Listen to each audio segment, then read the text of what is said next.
This week on The Real Housewives of Potomac. When I look at him, I see a person that had adultery with my wife.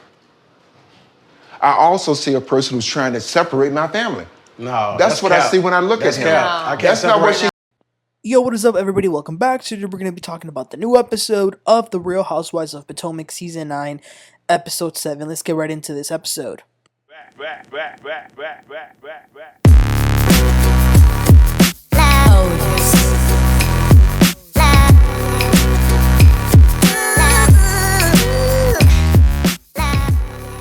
Okay, so the women are back from the trip.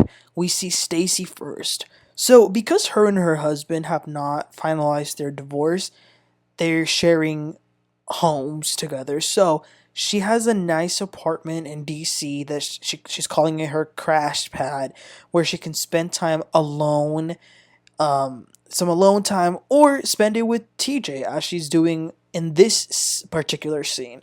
So she had some painting kits for them to do some paintings. She kept trying to flirt with him, but he was not really responding to it. He was not reciprocating it at all. There's a moment where she literally has to say, "I'm flirting with you," but he's not giving anything back. Which I think even if you are not going to have sex with somebody, I still feel like there are many ways you can show affection to somebody that you love.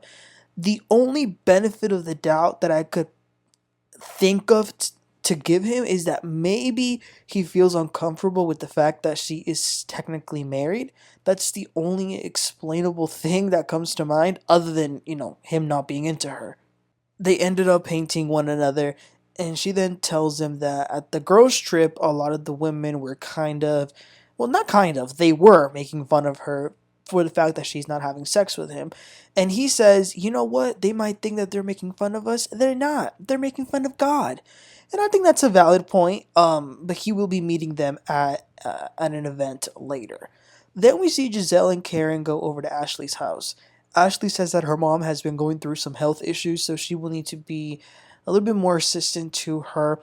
I like that Ashley, she had a big bowl of popcorn in the middle, drinks, and then a bunch of desserts. I like that little type of snack. So Karen talks about the trip. She clearly didn't like the trip at all because of Mia and Jacqueline. She brings up Mia's opioid use again and says that she actually saw it on YouTube, which they showed a little bit. And the bottom line is, if they come at Karen, if they come for her, she'll come back at them. Gizelle asks her how is she doing because next week she's going to have some big court date. Of course, Karen says she can't really talk about it, and that she can't really say anything.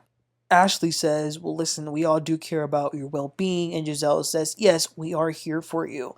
And then here comes Karen's deflection. She says to Gizelle, yes, as I am here for you, because I've heard that Jamal is engaged. Oh my gosh, Karen is a master at this. But Gizelle says that she is happy for him because she says a politician and a pastor should always be married. Okay. By the way, you guys, Jamal actually got married this weekend.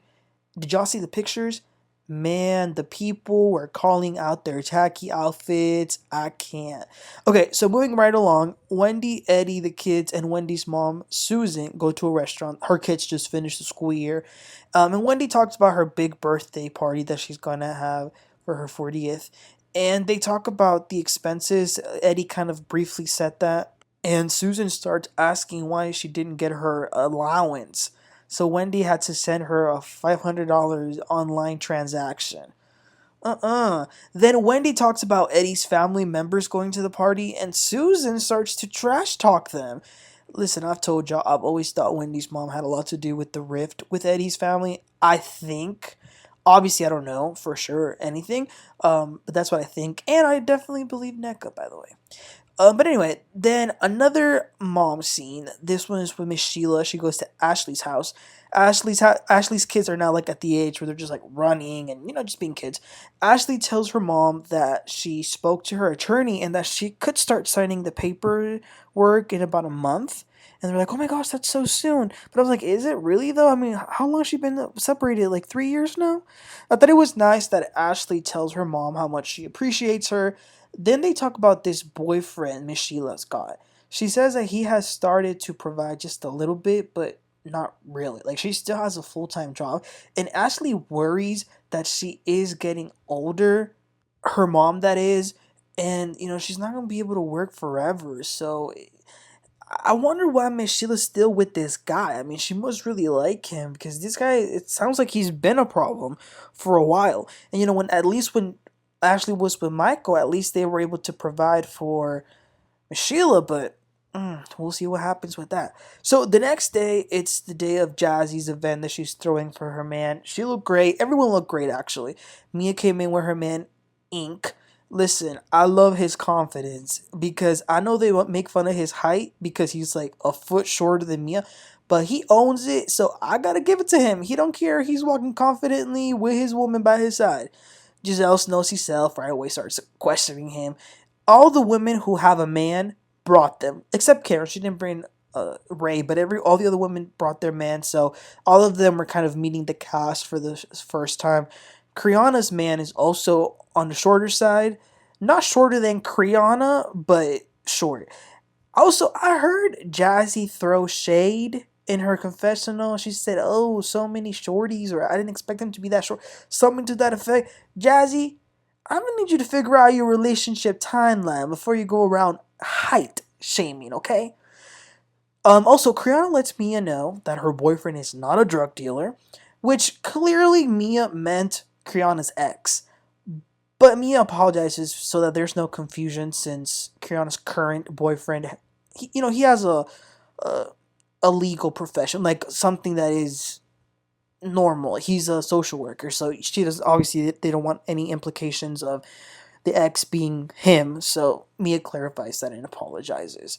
So TJ and Stacy get there, and TJ is super friendly and approaching everyone and like, "Hey, how you doing?" and like hugging them and all this. Of course, all the women kind of have this preconceived notion of him, and he made a comment about a relationship being more than just the physical. And then Ashley asks him, "What do you like to do for fun?"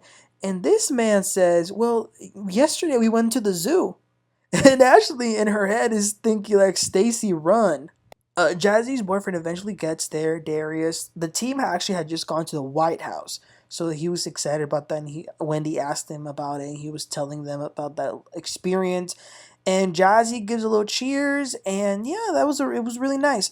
So after that, everyone's kind of just hanging out, and Mia eventually goes up to Karen and says, "Hey, Miss Karen, I heard from Gizelle that you've been coming for me, and you're in no position to be coming after people."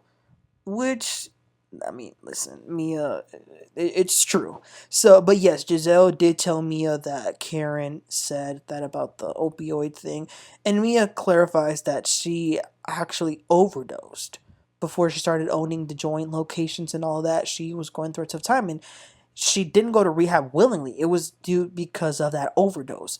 And Karen says, "Well, if you go low, I'll go lower." And Mia tells her that she loves her and that she isn't trying to comfort her, but she says that she'll go even lower. So they made some progress, even though it was a little bit of a shade match, But it's typical Karen, so I expect that for sure. So that was pretty much it for the party. The next day, Karen meets up with her cousin. Her cousin was with her the day of after the accident, and it looks like Karen has leaned on him for support. So she's telling him that a lot of things happened in a very short time. The tax issue with Ray, her dad dying, her mom dying, it's a lot. And she says that the night of the accident, it kind of all took a toll on her, like things came to a hit. But you guys, she was actually on the phone with this cousin when she was driving that night, and he heard the crash. So as they're kind of talking about that night, he starts to cry because he was honestly like scared. And I feel for Karen. Listen, I really do. Like, I can't imagine what she was going through with, again, the tax thing with Ray. I'm sure that also took a toll on their marriage. And then having your parents die, like, in such a short amount of time, like, in between both of them, like, that is traumatizing. I feel like no matter how old you are, that's going to hit you hard. So I feel for her, but I really hope that Karen understands that an explanation for your behavior is not the same as an excuse. That's what I'm gonna need her to realize.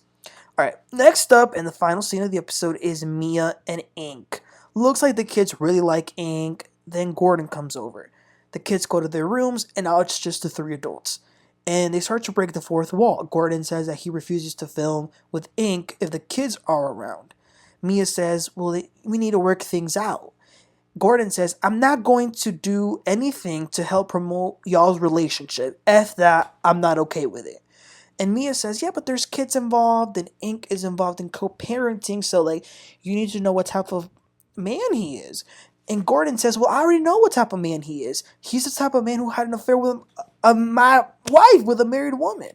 When we got married, and then they start to argue a little bit, and Gordon says to Ink, when we got married, she had to get an abortion over y'all's adultery. Oh my gosh. Ink says that he thinks that Jeremiah is his son, and they were all mad. And Gordon says there was adultery committed. And then Mia says to Gordon, you know what? You put me through so much that it wasn't even normal. And Gordon's like, okay, I'm done. And he walks off.